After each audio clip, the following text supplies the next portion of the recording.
Hey guys, Patrick Donovan, eXp Realty, part of the Johnson Group. And Brandon Gabler with Next Move Real Estate. Oh, man. Welcome to the Market Sip. If you're living in the Savannah area, all with the Rankin, out of Baxley, down to Kingsland, and everywhere in between, we got Defonsio Daniels here. He is running for the vacated seat by Buddy Carter, Georgia District 1. And we'd love for you to stay tuned and join the chat. Please bring your questions. Any questions you want to ask Defonsio, please put it in the comments. I appreciate you guys coming on. But Brandon, before we get started, let me ask you a question. What's gotten more expensive lately that's really starting to hit people? Well, I don't know about you, but I drive a lot. So from, showing houses and doing all that stuff too, the gas prices are, I got a hole in my pocket. What's happening? It went from $30 to $50 to fill up. I'm hurting. Hurting. Don't drive an SUV if it's not an EV, you know what I mean? So what you have a whole family, so like what are you seeing on your day-to-day? Yeah, family 4. We go shopping regularly, and the cost of groceries, and it hasn't been just recently. It's been hitting for a while. So I mean, every 2 weeks, I'm just getting smacked in the face with a higher grocery bill. So that's what's really sucked. I mean, it's awful, you know what I'm saying? But hey, if you guys have those kind of concerns, put it in the chat. Let us know what's going on. Our show is about connecting you with the decision makers. So we want your questions. We don't want our rinkety questions. We want your guys' questions to ask Defonsio so you can get right to the source. Hello, y'all's on. I don't know if you saw that. Let's see. There's a chat. Hello, y'all. Hey, thank you for joining. I really appreciate it. Hello, y'all. If you're in the chat, put it down below. What do you see in the stores that are more expensive that you did not expect? Oh my God. So, it's awful right now. It's really sad. But let's jump into it. So tonight we have our guest on here that didn't grow up thinking, I'm going to run for Congress. He grew up trying to survive, just like we're doing right now. We're talking about someone who has experienced homelessness as a kid and then went on to join the Marine Corps. Hoorah, we hear you. And then spent years in law enforcement. And now he's running for Congress right here in Georgia. But the real question, I would say, does real life experience actually make someone better in Washington, or is this just a good campaign story? But we'll find out. Let's introduce, welcome Defonsio Daniels. Defonsio, here we go. Hey, Defonsio. How y'all doing? Good evening. Good evening. Thank you for joining. How y'all doing? I'm good. Just making it one day at a time. There you go. Living the dream. Hey, so I saw you on the Savannah Indivisible debate. How did you think that went? Oh man, that was actually wild. It was actually pretty good. Actually, I actually enjoyed it. It was probably one of the most put together debates I think that we've done so far, during the campaign so far. So, I mean, I can't complain about it, other than the fact that it took me like 3 hours to drive from Camden County to Savannah. We got stuck in that crazy traffic. Oh yeah. Yeah. So Camden County to Savannah, man, it's no joke. That's a 2-hour drive, and I do it about maybe 2 or 3 times a week. So wow, it's torture. That sucks. Yeah. I get it in like an hour and 20 minutes. Oh, what you got? What you riding on? Hayabusa? I'm Camden County. I relate. Okay. St. Mary's. Yeah, that's where I'm at. Yeah. Well, all right. Well, before we get started, why don't you tell us a little bit about yourself for the people that don't know who you are? Well, I am a disabled Marine veteran. I am also retired federal law enforcement, and I'm a father of 4 boys, no girls. My wife get at me all the time. My wife is a Navy retired chief, and we're highly active in the community. Also with the boys because they're on the state championship wrestling team. I got one in college, other one's a welder, and one in the 11th grade. He just left the national championships in Virginia just yesterday. They just got back, and I got an 8-year-old that runs the house. So, yeah. So we stay active and involved, and that's pretty much our life now, especially retirement life. You got to find something to do, and this is the way we're going to direct our motivation. So So, so do you have a moment that you can recall that just made you feel like I need to run for Congress? no. No, I So can't. I many. can't. Honestly, it was more driven from people than actually me, because I was like, there's no way I see myself running for anything above anything state or local. But after going across the district, realizing how we actually drive policy and how things are changed in our community and our state, meaning that we needed local candidates, state candidates, to actually to be able to change policies. And that's what I went across our district looking for. And then in that effort of doing that, trying to find other candidates to run over whoever the congressional candidate would be, I actually was actually forced or talked into running from actual the citizens, the voters wanted me to actually run instead of trying to support someone else, and that's how I became. That's how I got into this to this race in the first place. So no, I would have never seen this. I mean, that says a lot about you, Voluntold. doesn't it? Huh? That says a lot about you, though, doesn't it? Yes. Actually just been a public servant all my life. That's pretty much it. I love serving the people. I love being out there and talking um and helping people change their lives. And that's just one of the biggest things that makes me happy. And it's kind of a therapy for me, just watching someone else grow, being able to get themselves out of the gutter and help them change their direction. So yes. Makes sense. All right. Well, good, good. So let's catch up with the chat here real quick. Hello, y'all. Says every day I'm getting smacked in the face with grocery bills. Josh Mm, says hello. Hey, Josh. mm. What's up? Hello, y'all. Says chicken. Also said they bought liverwurst the other day and it was shocked Why? because liverwurst apparently was expensive. Jennifer's on. Hello, Jennifer. Thank you for joining.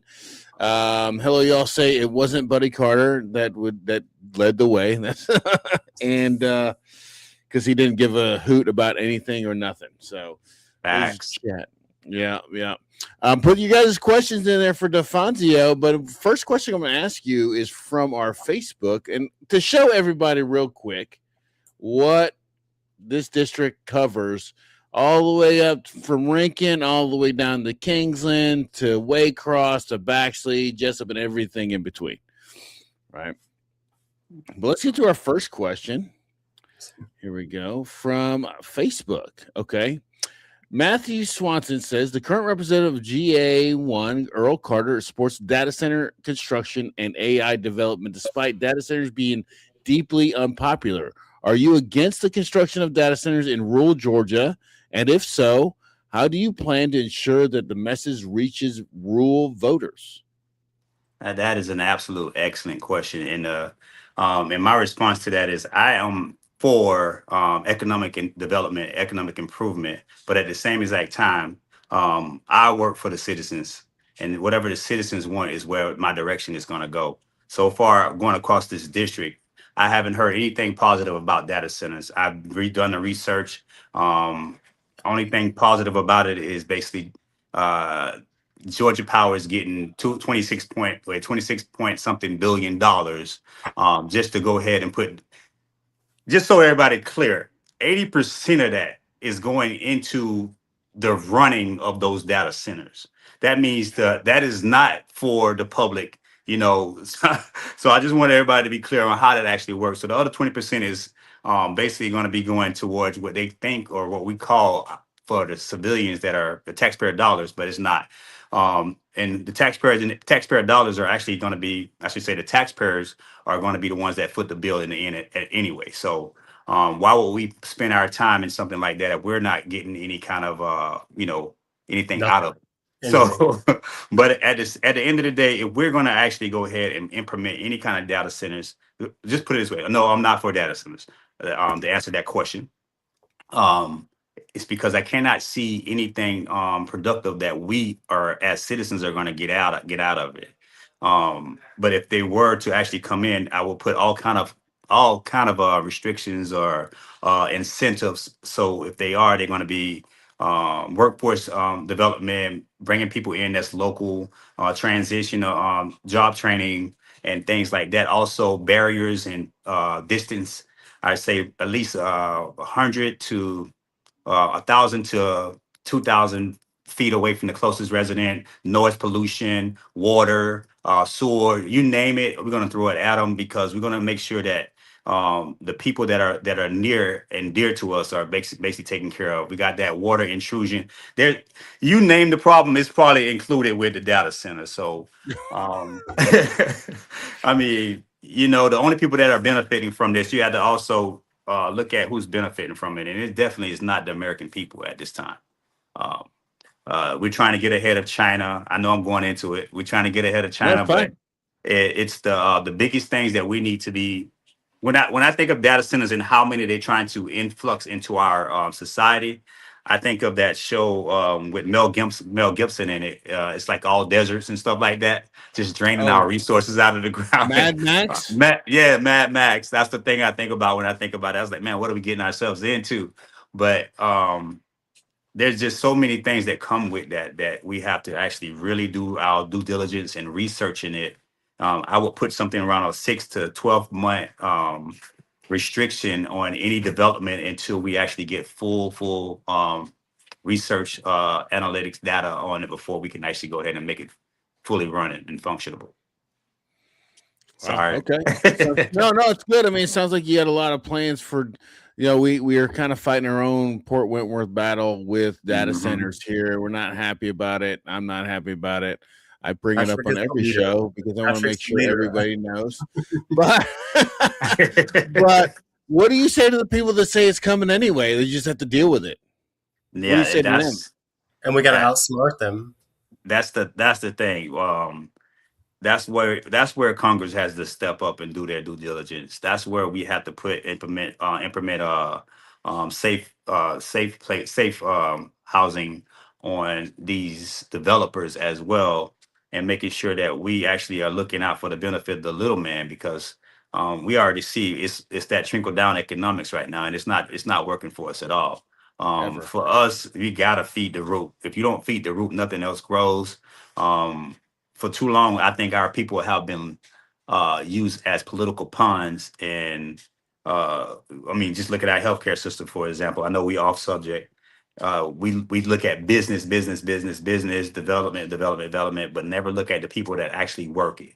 So that's where we need to actually implement all of our stuff and our dollars back into actually getting our people back healthy in order for them to be successful. And if you feed the bottom, everything else grows. So that's just my mindset. I completely agree. I mean, I completely agree. I mean, because you can't feed the tips and it grow, but they're Right. the ones taking it and then going to buy yachts and stuff. That's the problem. Right. Right. Let's catch up on the chat real quick, and then we're gonna Okay. get to Brandon's question. Okay, so hello, y'all. Says people don't realize that veterans are often the best folks that advocate for their communities. So thank you, sir, for putting your hat in the ring. Did we just lose him? I hope not. Jennifer says, we'll get it back to Jennifer. Jennifer, we're gonna get back to that question. I love that question, by the way. I'm going to go to your second thing. Jennifer says, I want Georgia Power to be investigated on monopolistic business practices. She also says, no data centers of any kind. What's going on? And then we're going to come back to your question. Hello, y'all. So let's get to Jennifer's first question. Donation wise, are you taking RPAC money or affiliated in dark money or special interest money like AI money or anything like that? Uh-oh. Hold on. Technical Y'all hear me? difficulty. I got you now. Can you Okay. hear me? Restart screen. Did you hear my question? Can y'all hear me? I can't hear y'all now. I What can hear happened? you. Can I you can hear hear you us? now. You can? It's a Verizon commercial. Can you hear me Oh, now? yeah, Can you hear me? right. Can I you can hear hear me you. I now? can't Can you hear hear me now? him. You you can't hear me? I can't hear him. I can hear you. All right, Brandon, ask the question about RPAC. Wait, you can hear me. Yes, I can hear you. Okay, perfect. So Jennifer asked if you accept RPAC money or AI money or any kind of dark money source. The answer to that is no. All of my donation money have been coming from, which I'll be filing tomorrow. Has been coming from the doors, knocking one door at a time. So I haven't really got. No, I haven't. I haven't. I will not accept it. But at the same exact time, all of my donations have come from the door. Small dollar donors at the door. So, for me as an individual, I've knocked over 8,500 and something doors at this point as an individual. So that's where my money Wow. comes from. It's all grassroots. And hey, if y'all want to donate, make sure it's not coming from no pack or anything like that. I'm good to go with all the grassroots. I'm gonna try to keep it like that as long as I possibly can. But no, that's pretty much all of my donations come from the voters. Okay, asking for professional like advice kind of thing. How many doors before you get your first donation? They never answered the door. Never answered the door. Actually, the first door was the first door that I knocked that got donations. They was more happy to see somebody actually running. Should I go ahead and disclose what they was happy to see? One of the biggest things that a lot of the voters right now were happy to see is someone that they can identify with. A lot of the times that these voters will not vote, or wasn't voting because they couldn't identify with any of the actual candidates that was on the ballot. I started learning a lot of that when I was knocking doors. I'm like, this is odd, but I started to realize that not too many minorities, I should say, African Americans have run in this district. So that makes a major difference. So the turnout is going to be actually a lot bigger and a lot better due to the fact of identity of who we have on the actual ballot this time. So people now are wanting to vote because they have someone that they can identify with that understand the struggles that they're actually going through as well. So it makes a difference. That's just my opinion, and it's also what I've heard at the door. And I get my data and analytics from the people that I actually talk to at the doors, at the kitchen tables, or on their porches. So that's how I actually run my campaign. You could do that in Camden County. Yes. Yes. They're like, this Jehovah Witness is knocking at my door again. And I'm like, no, I'm trying to help you. Every time. They'll call it, they'll put it on rants, raves, and excuse my friends, everything goes. And be like, oh, who's this Jehovah's Witness? Somebody identify him for me. It's a thing. It's a All thing. right. All right. Can you hear me, Brandon? Yeah. Defonsio, can you hear me? I can hear you now. Excellent. Excellent. All right. Thank Before we you get for to the fixing- next. Yeah. So inconvenient. And like I said, keep the questions coming. We're going to get to all of them before we get to this next question. We're going to play a quick video. Here we go. There's Can a we say lot. that? Yeah, there's a lot of emotion around it. It's hard, yeah. Interest rates not only are up, but houses themselves, like what you're buying, the price of a house versus what it was 10 years ago, 5 years ago. You're just like, oh, 3 my years God, ago, 3 years 2 years ago. So it's just, it can feel like one of the most defeating subjects, I think, financially right now for people. And let's be honest, if you follow Dave Ramsey, nobody can buy a house because he doesn't like debt. So, but he's Now not I wrong. can't hear y'all. Come on. What's Can going you? on? Can you hear now? Can you hear us? You can't No. hear us. Can y'all hear me? Okay. Yeah. I can't hear y'all now. Uh-oh. Uh-oh. Let me pull you Should out I and bring bounce you back out and in. bounce back in? I got you. Hold on. Okay. Bounce, bounce, bounce. Did that work? Bounce, bounce, bounce. Nope. Bounce. Nope. Oh, man. Is it the mic at the bottom? I'm gonna bounce out and then bounce back in. See, he gets it. Bounce, bounce, bounce, bounce, bounce, bounce. All right, let's get back to the chat while he figures that out. Okay, so hello, y'all. Says healthcare is important and sometimes impossible for rural folks. Agree. We'll come back to the ground. How would you help that? I know Michael McCord was talking about helping out the rural people. When we were watching that debate, there was a lot of people talking about that as well. All right, let me let him in. Why are you playing Dave Ramsey? Seriously? Hello, are you there? Can you hear us? I can hear y'all. There it is. All right. Okay, go ahead. When you bounce, bounce, bounce, bounce, bounce.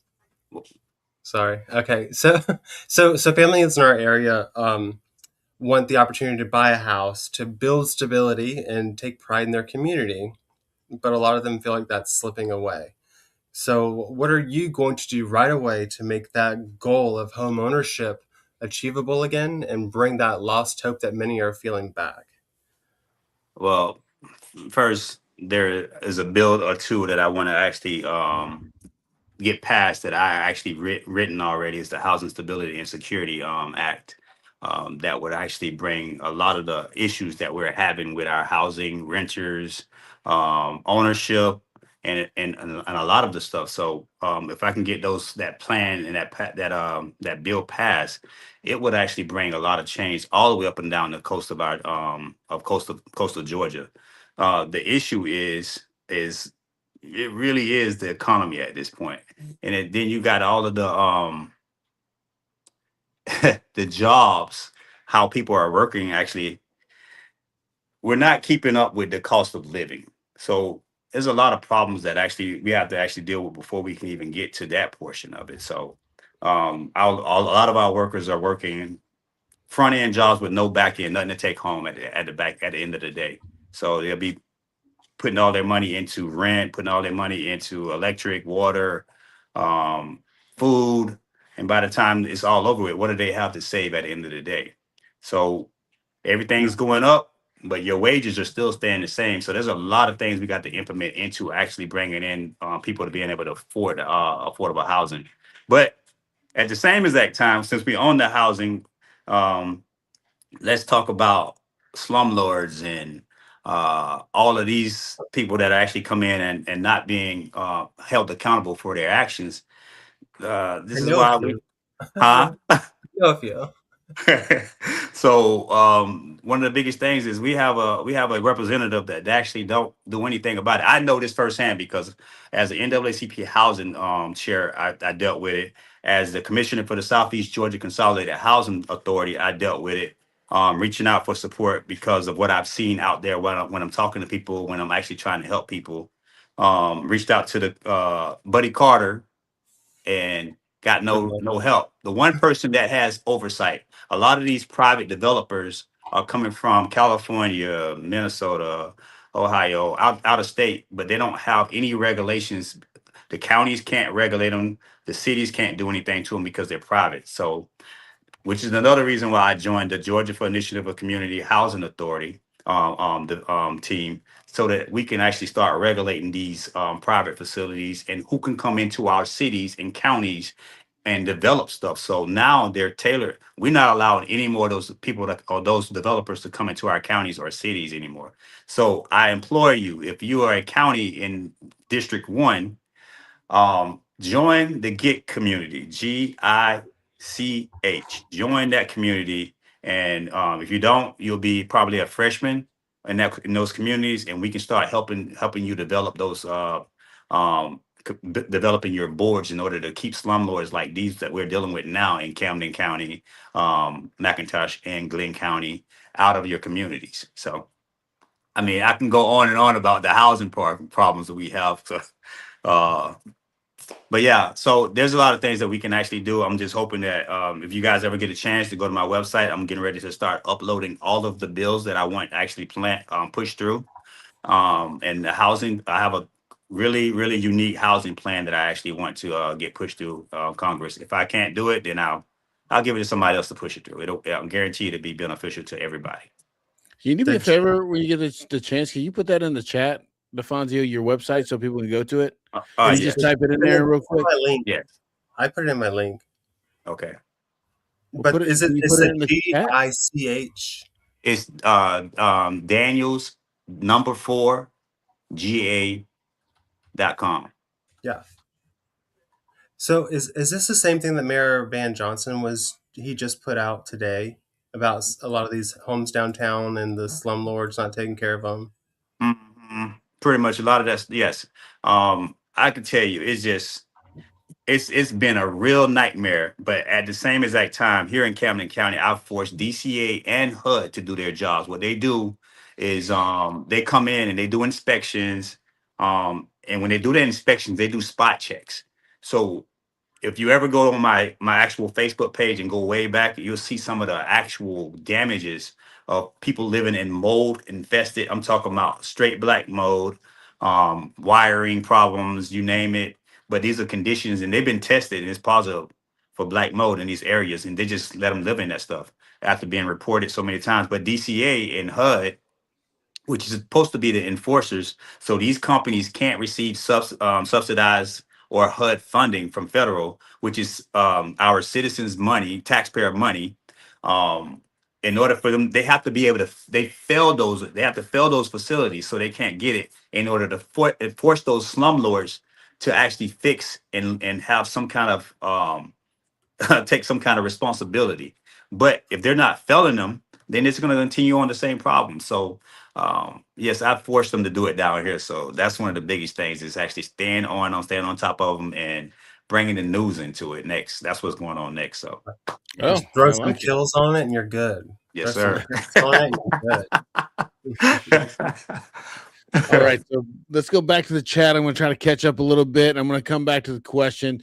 For the next question we're going to talk about is healthcare, but I'm going to go through some of the chat real quick. So Jennifer says, "Heck, this regime gutted the EPA and our consumer protection. Need to repair that stuff. These congressional fools that we have now don't do anything but talk. Insurance rates are so high. Auto, home, personal.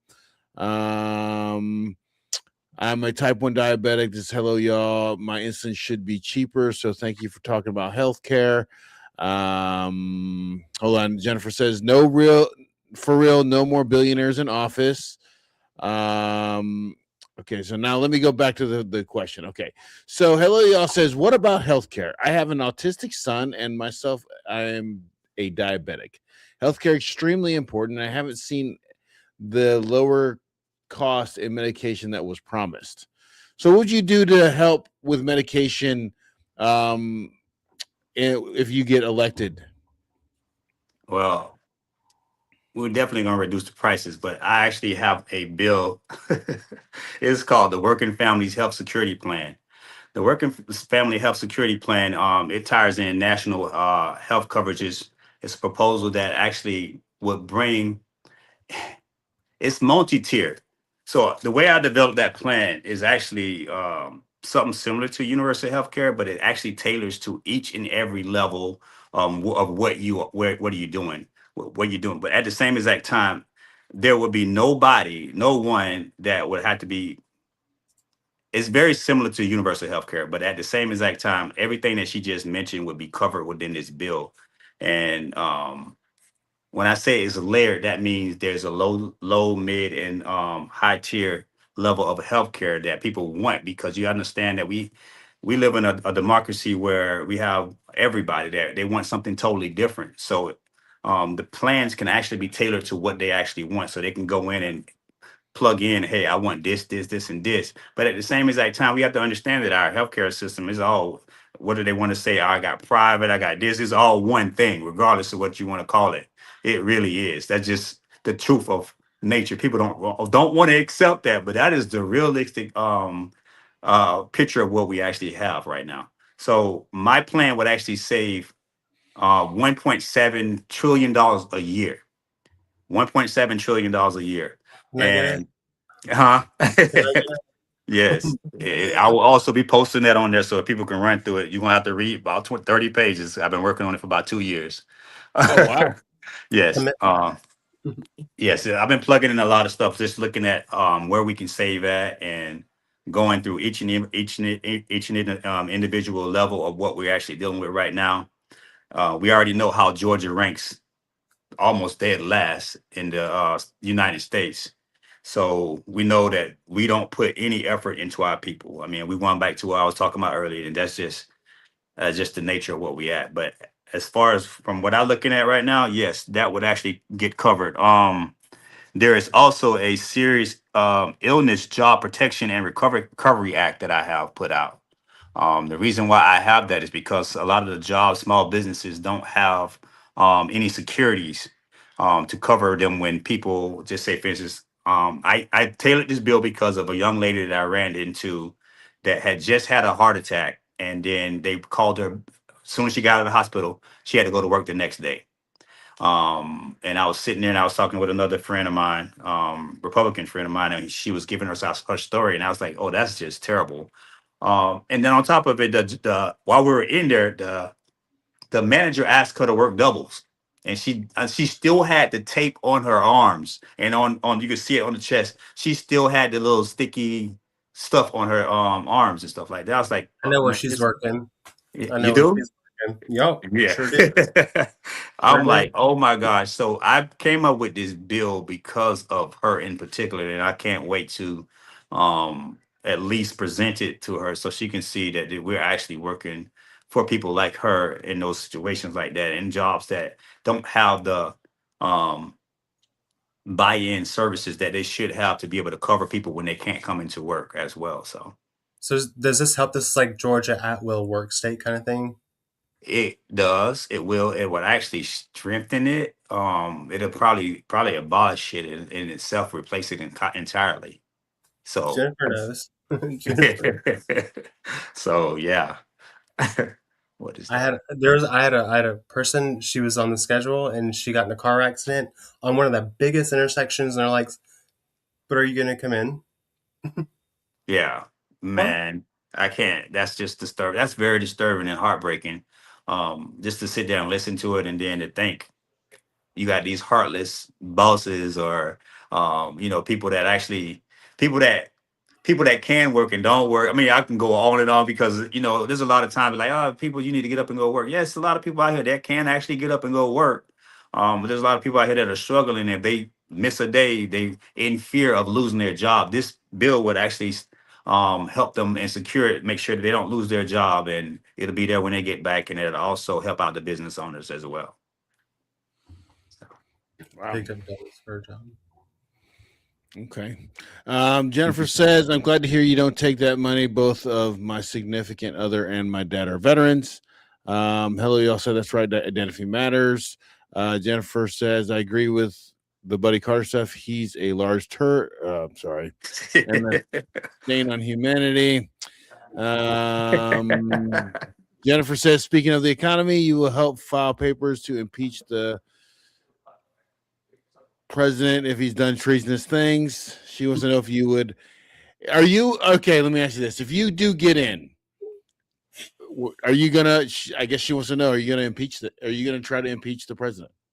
If there are actions he's taken after investigating, I'm putting on my investigator hat now, that he has taken that has violated anything, and if we find it substantial enough, yes, absolutely. Absolutely. There's no ifs, ands, buts about it. So I'm all for it. But at the same exact time, we have to look at is it gonna be beneficial or is it gonna help us out in the long run? So we have to weigh our problems differently, or is it gonna help us or Pros not? and So cons. right. But one of the biggest things I like to question, and the reason why I'm bringing this back to this right here, one of my biggest pet peeves is that I have to involve my citizens. I have not seen that in our current representative. That means I will take things like that, those hard questions, those hard decisions, and bring them back to my district and do a poll in my district. I'm not talking about across the state, but in my district on certain things. Because a lot of times that we actually, as politicians, this is one of the biggest problems that I hated as a civilian sitting back. They would come on and just dump, this is what I'm going to do, not round table it, not talk to civilians. A lot of time we have issues. Those issues can be resolved right there in the communities, because the best person to deal with those issues and probably already have an answer to those issues is the civilians that are dealing with those issues. So I would like to do like roundtables all across my district and get information, which I'll have teams spread across the district and gather that information in order for me to make sound decisions when I'm in Congress.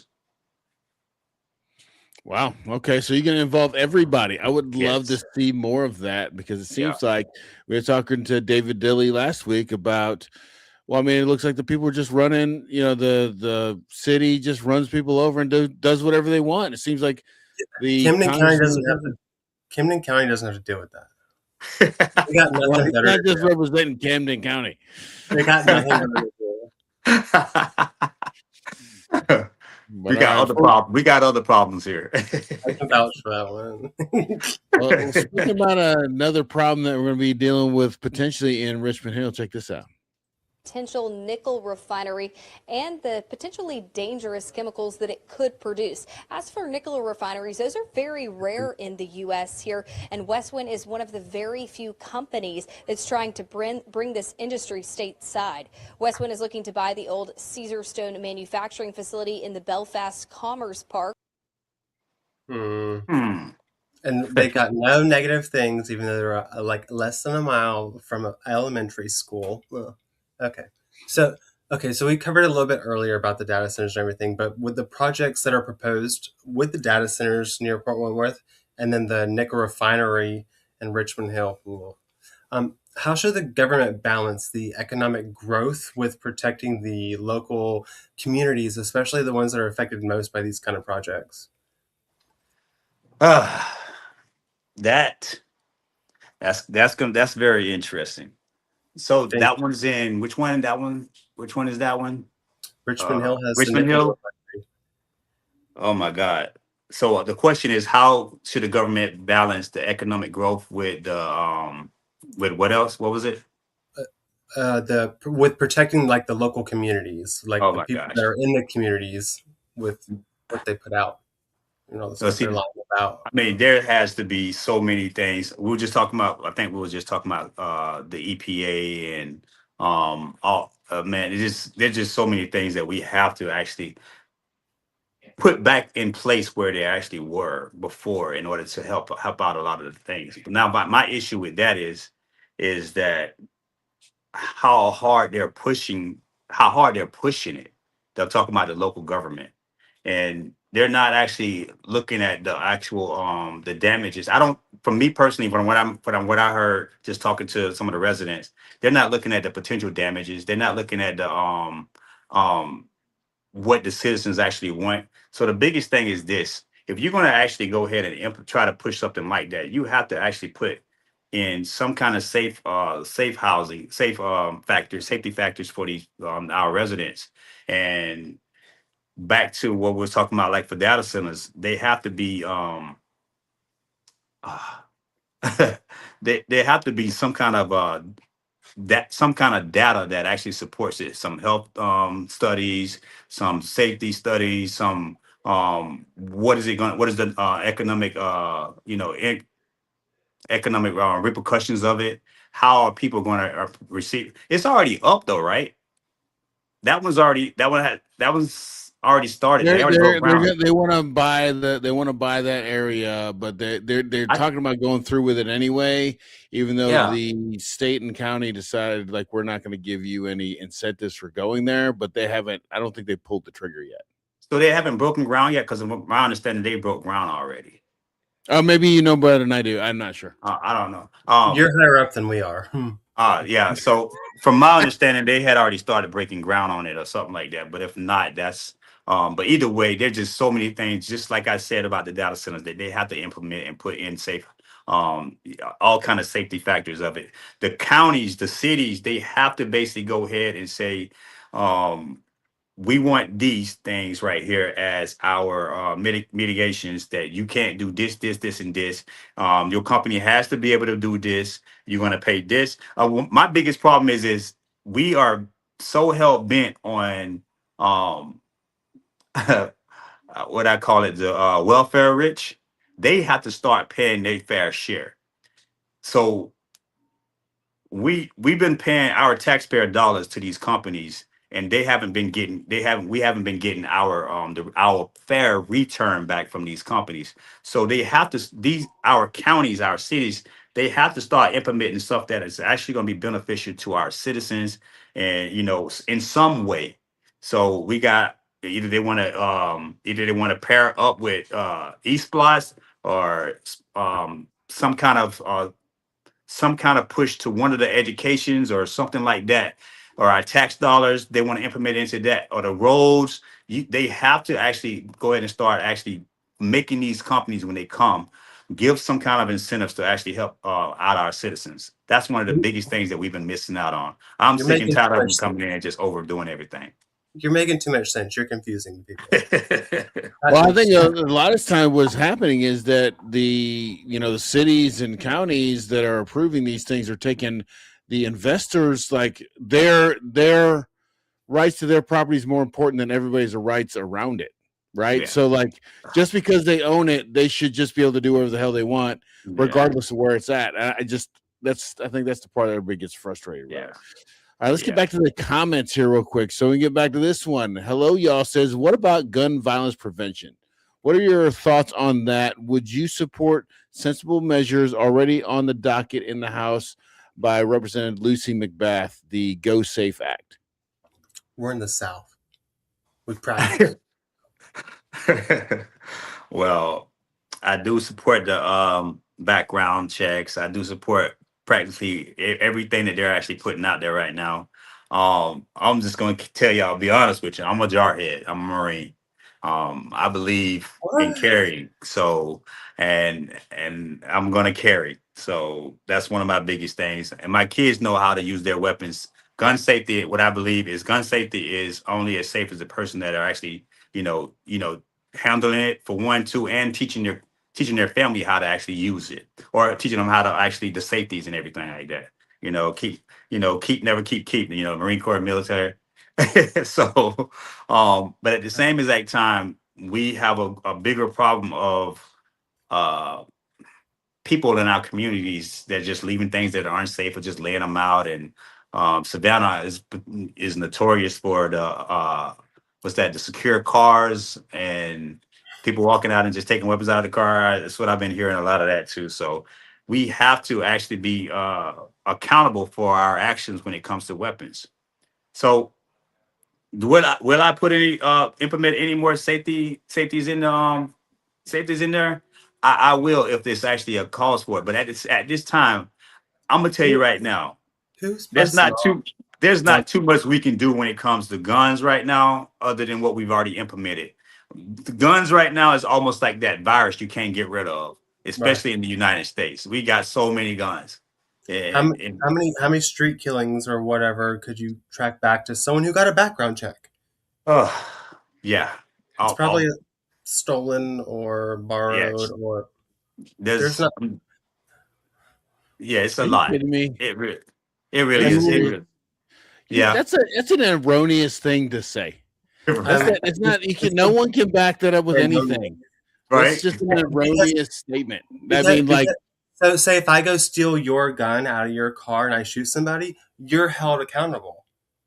Like it's like you get in trouble unless I get caught. Yeah, that is. That is. Oh, wait a minute. Did you steal it out of a secure car, or you just stole it out of an unsecure? So did you break into my car? That part makes the difference. And steal my gun. If you check onto like the next doors and all these little advice things, they say just leave your car unlocked so they don't break your window, and you don't got to pay for a new window. So see, Savannah has their own little county or city law that they have implemented there. So this is a little bit different. Almost everywhere you go is different. And they go pew pew. Yeah, that's not how it sounds, but yeah, it's good. I retired military. I have a gun as well. My biggest thing is, like you say, that everybody should teach their children, teach their family, understand how weapons work. The training is important, right?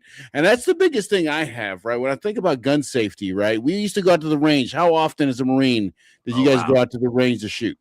All the time, shoot. All the time, right? Muzzle awareness is a pretty big deal, right? I assume. If you go through buildings like mount training, that you would be aware of who's in the next room and the room after that, because if you shoot a person and it goes through the wall, it could kill somebody else. Yeah, these are a lot of the. Well, this is the thing. This is the training that even Marines, Army people go through, and yet, Defonsio, when I was in Iraq, when we were invading, guess what happened? All that training went out the door as soon as somebody invaded the first round go by our perimeter. They lost all bearings. So that's my biggest concern is, and I'm not saying I want to take everybody's guns away. Trust me when I say, like I said, I own a gun, But say You're we gonna go get into Kroger, we go into Kroger, and there's 6 guys in there. They got trained, but all of a sudden they just lose their training, Yeah. and then they're just shooting around Kroger, not thinking about the people behind them, Right. behind the person you're trying to shoot. That's my Correct. biggest problem. Correct. You know what I'm Correct. saying? Yeah. So, I That's mean, I mean, that's one of the biggest problems. It's human Now, instinct. Who can stop that? oh yeah. Like you said, it's like you got the training and the training and the training, but then it's gone. well, Whenever I didn't do that. It's the amount of training you take. There should be some That's sort it. of training that has to I happen heard every. you shot someone. Okay, I heard you shot someone. What? I can tell you right now, just from experience on both the law enforcement side and the There we military go. side, that awareness is almost going to be. It's like, for me personally, it's an instinct. I need to know whether I'm going to actually, if I'm actually targeting someone, that the person behind them or to the side them, someone, no one's moving into my line of sight. To make sure that that shot is going to be accurate, where it's not going to injure anyone else. I'm just throwing that out there. That it takes a real long time to develop that type of skill, and being able to perform in less than ideal circumstances. That's one of the biggest things that our law enforcement is currently missing right now too, because of the lack of training. The same thing with people, that when you hear people talk like, I had an ND, or I shot someone because I was in fear of my life. It's not because you was in fear of your life. It's because you've never been in those situations and never had to deal with those things, which made you in fear, because you haven't built up that reputation yet, that actual body, that muscle memory yet, in order to be able to be to make sound decisions, to make good decisions that will not be able that will not take someone's life. So And you bought the wrong bullets. those two, you should have used rubber bullets. Well, my thing is, all I'm saying is, if it, I'm all about guns, but I think I believe that if you're gonna have a gun, that you should probably have training every 6 months to at least a year. Facts. That's not happening right now. Who's paying for Right. that? It's not. Who's Who you paying for think? that? You. Yeah, if you're gonna own a gun, then you pay for the training. Yes. If you want to shoot a gun, you have to buy your own bullets, right? People aren't just giving you bullets, right? You have to pay for it, right? You can't go to just someone's backyard and start popping off bullets. You got to go to a range, right? So what do you want me to do? Make a law where you have to do mandatory training because you purchased a gun? I'm not talking to you. I'm talking to him. Like, what do you want us to do? Nah, that's not going to happen. People have to take accountability for their own, their own actions. So if you're going to buy it, you got to make sure you got the proper training, and you use it. Or, I mean, people buy guns and don't even pull the trigger, not one time. Don't even take it to the range. That's you. No, I go to the range. I have a Okay. friend. I have a friend who lives in Clio, Georgia, that we can go shoot at her house. Awesome. There you go. But I know about bullets and I know about control. I'm not crazy. Awesome. Well, go ahead. We got Savannah's favorite food enthusiast in here. He says Daniels is about that action. I like it. Absolutely. Hello, y'all. Says Buddy makes fun of his constituents that don't agree with him, and it's gross. He's a boil on the okay. All right. Jennifer says, yeah, I gotta say these local politicians act like these jerks in DC. It's very disheartening and frustrating. Yeah. Okay. All right. This crap in Richmond Hill is really a no-brainer, don't you think? No minds in town. Like I said, profit over life. Then a lot of it's about billionaires get rid of the billionaires, keep the immigrants, they pay taxes. DC apps 24, big business should not equal same votes as individuals. We're like, okay, so what do you feel about the Citizens United? Bye. Bye. Yeah, bye. How would you come about building a coalition in Congress to take that part down? Because I mean, it's an amendment to the Constitution that you can't overrule the Supreme Court. So how do you do it? Yeah, that's gonna be a tough one. I can't even believe we even got to that point in the first place. That's just ridiculous. That's like the biggest. I can't even say a mistake. That's torture. you have to get a whole bunch of people to actually get. First of all, we got to win Congress. We gotta. There's so many things that we have to do before we even get to that point. And at this point, man, we're in a position to where we actually can. And I say that because when I'm out here talking to people, it's not just Georgia's first district. When I go to Atlanta, when I go to another state, and people are like, "Oh, you're running for this, you're running for that." The same conversations that Democrats are having at the doors is the same conversations the Republicans are having, and they don't even realize that they're talking the same language. So the opportunity is there to actually get the right amount of people in to actually get things passed and pushed in order for it to be you know, in order for us to have a chance to get that pushed out. But at the same exact time, I tell you, we have a golden opportunity right now. And if everybody just come to the table and realize that what the problems that we have, everybody's facing them right now, and they're voting on the problems. If they're voting on the problems, then we know who the solutions to fixing those problems are, and hopefully we vote right. So I'm asking for that solution to be me, but at the same exact time, we are also out here facing issues daily, and both Republican and Democrats are seeing the same exact problems finally for the first time. Now, let me tell you, minorities, black men, black people, black women, I'm just going to be realistic about it. They've been beat down to the ground to where they just don't care anymore, where people that are now feeling the struggles, our people, as in minorities, myself, like black people, have been being able to survive through those things so long that they already know how to do it. Now we're seeing people that are just learning how to survive, so trying to survive. So they're looking out and saying, "Hey, we dealing with this, and this." We were like, we've been there, you know, Right. It's nothing. we've It's been nothing. there. Now you're just getting there. We understand. So at least we're now able to see eye to eye, and we can go to the table and we can talk together and work these things out together. So it's not that I'm happy to see it, but at the same exact time, I'm glad to be able to talk across that aisle about relatable issues. So yeah. All right. Before we get to the next question, we're gonna play this video real quick. Expands.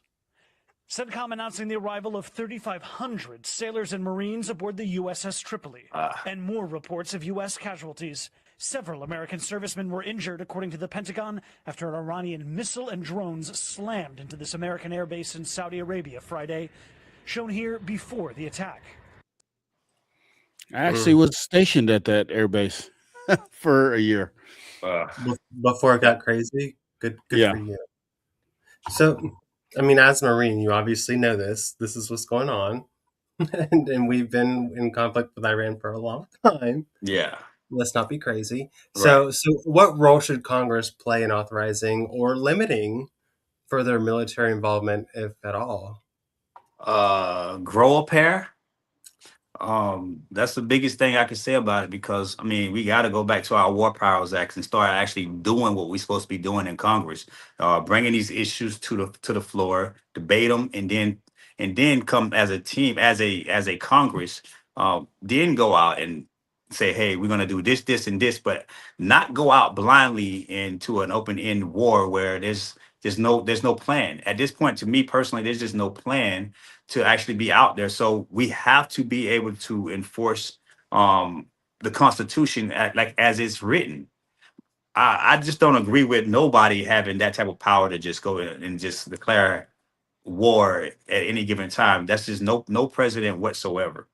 We have to start treating our citizens like we would treat our own kids, our own family members. I just don't get why people just don't see this this person is just, like I said, using us as pawns. When you start sending your own kids out there in these areas like that, then you will start thinking differently. But if your child ain't out there, then your mind is just, oh, we just gonna send them out there. Boom, boom, boom. They're just, I just can't do it. It's disturbing because that's all I see is like, man, we got people in here that has never stepped foot, never took around to, never heard one, never got one shot at them. They just don't understand how. Well, that guy did, but he didn't serve. Don't So, shoot. huh? I'm an avid Candace Owens watcher, so I'm not sending. If I had kids, I'm not sending them. Sorry. Right. But at No. the same exact time, we have to start. We start making decisions. We have to understand that every decision we make in Congress, even if it's not nothing to do with war, period, there's someone's life tailored to the back of the decision that we make in Congress. So someone is going to be impacted every But time you make a decision in Congress. That mindset has to be there. And right now, it is not. That's just not the mindset we have of members in Congress. And we keep putting more and more people in there that don't understand or can't relate to the struggles that our citizens are seeing out here. They just never have to do it, but we'll go and vote for them. You know, when I look at our congressional candidates right now, and I think about how many candidates actually went out in their communities, and did work in their communities to fix the problems in their communities that the community members were facing before running for Congress. mm, And I can't put my finger on one. we're not worried about community these days. It's not about No. community. It's about us. It's about me and how can I help myself. I don't care about you, Mhm. your family. Like I don't Right. care if you need something Right. that I have that I can help you with. Right. But my mom With told me from the beginning, help don't thy ever neighbor. start going around trying to clean somebody else's door before cleaning up around your own. And that is No, that is sweep just the the door way I've shut. been taking with me my whole life. So um yeah, it's a lot of problems we got when we electing our officials. They we elect them. I don't agree with it, but we're electing people off of how much money they can raise and how popular that they can be, not what they can do for us or what they can relate to. Because my reason why I say this is because this if I can relate to a situation that you're going through, it's going to give me a drive to make sure it happens in an expedient time. If I can't relate to it, what is that to me? Is I'm gonna take my time getting it done. I need infrastructure. I need resiliency. I need water. I need to get these floods taken care. I can't relate to. If I can't relate to that, why am I going to put any effort into it? You understand what I'm saying? So yeah, that's one of the biggest things we need to start doing when we're talking about electing these new officials and things like that. So I don't Well, know. well, speaking of that, I mean, Jennifer is asking about term limits, and I agree with her. So, we put all this trust into our elected officials, right? And things like, term limits, they have to vote on term limits for themselves. They have to vote to get money out of the office, which I don't know why politicians would want money this involved, because it seems like they're just holding them prisoner to whatever they want. So, do you believe in term limits? And if so, how many terms could a House of Representative, a senator, and I say Supreme Court too, because they shouldn't have lifetime appointments. So, what Well, do you support term limits, and if not, if I am a term limits candidate. I did sign it. I signed my term limits. So, yes, I'm one of them. But yes, I do believe in term limits. That's the reason why I signed it. So I just can't see. I don't understand. I'm not gonna say I can't see it because I see it. People just dying in Congress. They spend their whole entire life in Congress. I don't see that. how's that I can't. possible? Oh, there's no way. So I mean, cognitive decline and all kind of crazy stuff like that. I mean, we got people out here. We just need to actually go ahead and transition. What I think, I think if you're gonna do something like that, I think the max should be is honestly, I think it should be somewhere around about 6 or even 8, maybe 8 years. Just I think So that's a reasonable. Senate would be 12, and the House of Representatives would be 8. 12. Yeah, Hey, Well, because Senate 'cause- serves a yeah, 6-year term, so yeah, they like 6 year terms. I know Yeah. that, but Yeah, they're so yeah, I think that is reasonable. Honestly, I just be realistic about it. I mean, at the end of the day, we already see how it is. It's up to the voters. But I can't see how we allowing people that's been in there like Mitch McConnell. I'm throwing shade now. That I got the umbrella. Hold on. I'm throwing shade. He should have been gone a long time ago. Even when we start seeing it as a Congress, I believe that there should be some kind of information, some kind of contingency plan when we see cognitive decline um, in our elected officials, that we can start implementing some kind of contingency plan for replacement, or rotate them out of there. Uh, there should be something like there should be something. I don't know. Now you got me thinking about something else to start working on. I'm dead serious because I just don't.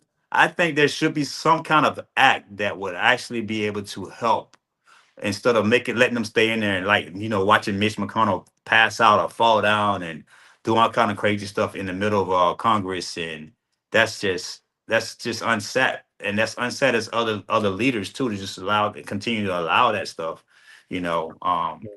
That's like watching my grandparents or watching my dad just go through struggle, and he's not having the assistance to help him.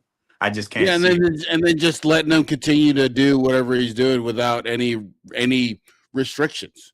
Like, Right. you're declining, yet you can't see, but go drive the car. Like, it's Right. you know what I'm saying? Like, someone needs to do something about it. You know what I'm saying? Want to cash in my that, God. that insurance money.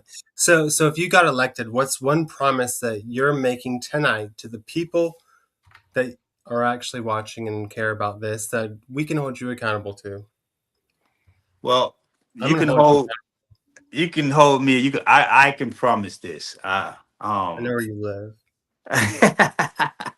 I can Say it. promise that you'll have to worry about me changing who I am. I am a candidate and a servant of the actual people, that you will see me in my community, just like I am now.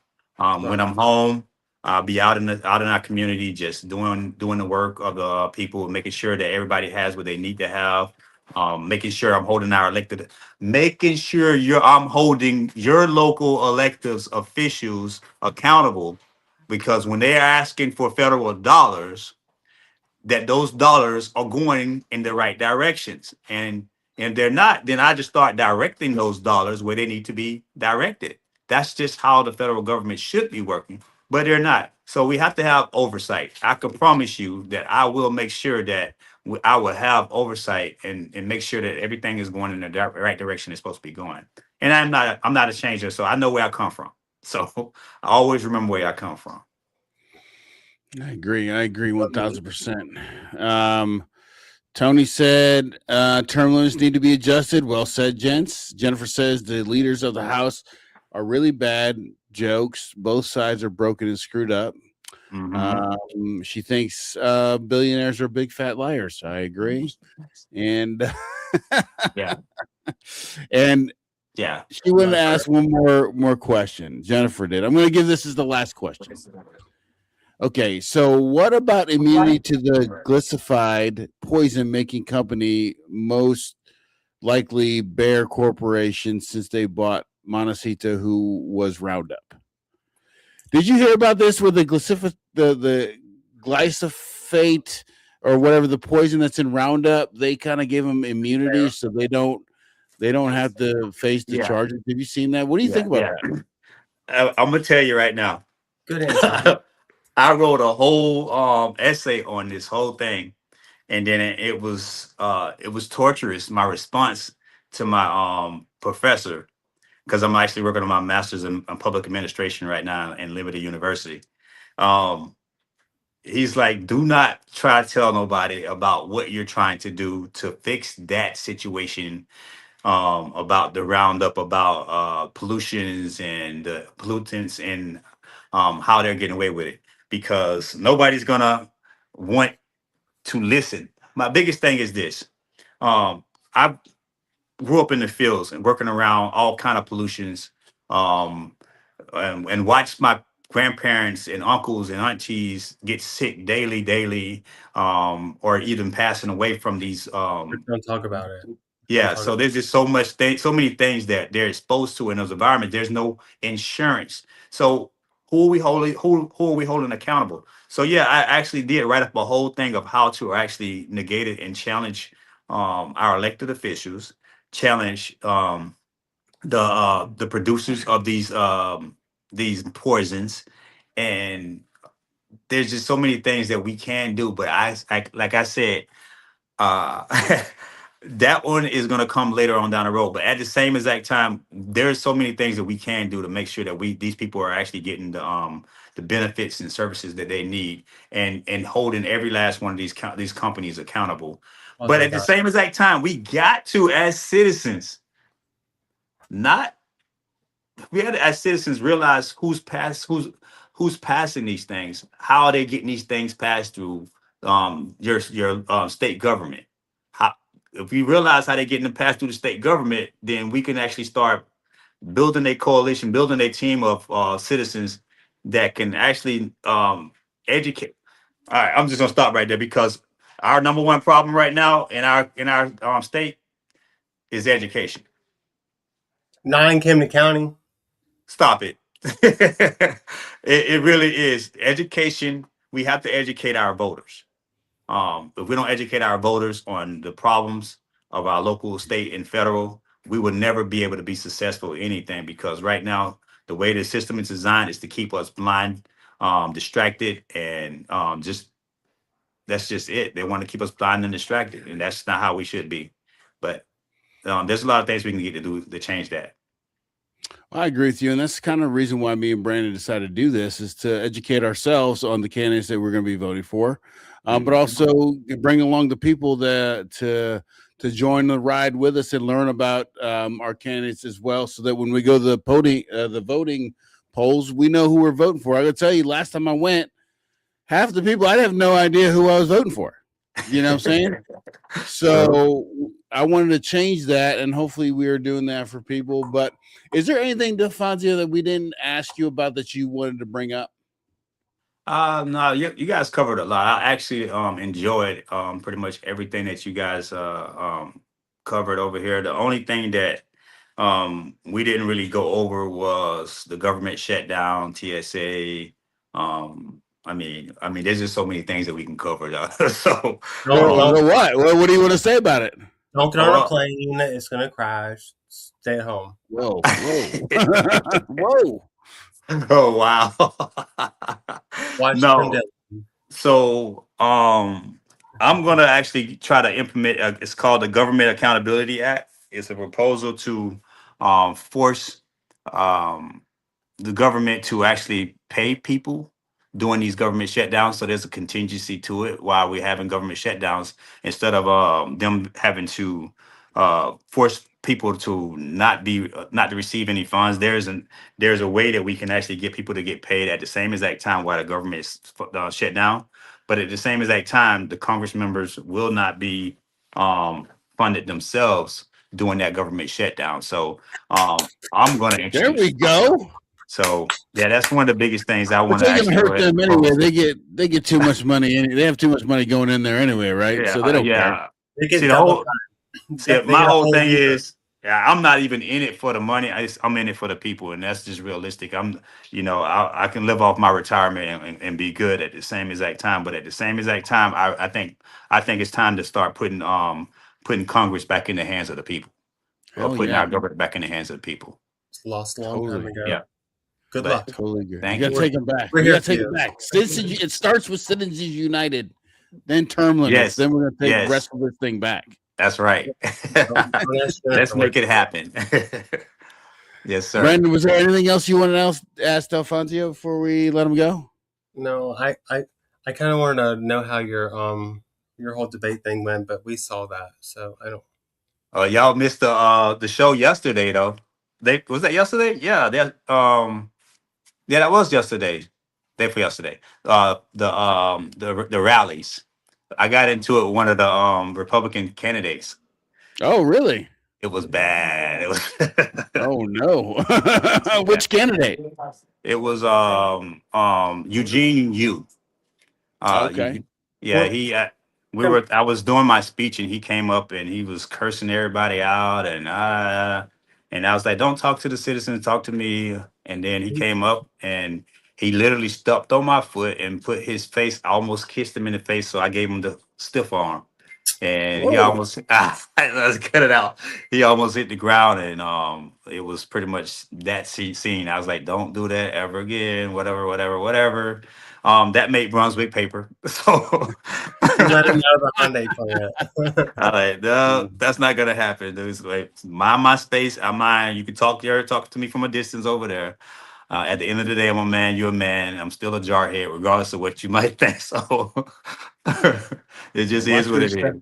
Yeah, Yes. yeah, no, I got it. All But right, yeah, well, that's it. Defonsio, well, we wish you good luck. And if you win, will you come back on?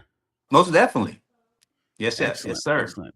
Well, we Thank look y'all. forward to seeing what you can do out there, and we wish you the best of luck. And if you ever need anything, give us a call. All right. Most definitely. Thank y'all. All Thank right, you. see ya. All right.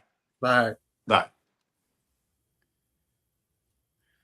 All right. Well, Defonsio, what did you think?